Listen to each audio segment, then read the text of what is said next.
غازی electronics کا شاندار افتتاح، معزز شخصیات کی خصوصی شرکت۔ سیالکوٹ انفارمیشن سے محمد جمال کی رپورٹ کے مطابق دھلم غازی کے علاقے ملنگ چوک میں غازی الیکٹرانکس کی افتتاحی تقریب نہایت شاندار اور پروکار انداز میں منعقد ہوئی، جس میں سیاسی، سماجی اور علاقائی شخصیات کی بڑی تعداد نے بھرپور شرکت کی ہے۔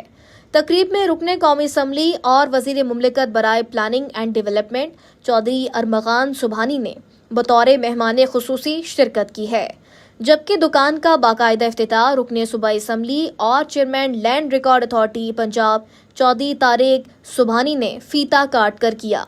افتتاحی تقریب میں معروف سیاسی اور سماجی رہنماؤں چودھری شہباز احمد ڈھڈی، چودھری طارق محمود نانووالی، لیاقت سنیارا سمیت علاقہ بھر کی معزز شخصیات، تاجر برادری اور شہریوں کی بڑی تعداد نے شرکت کی ہے۔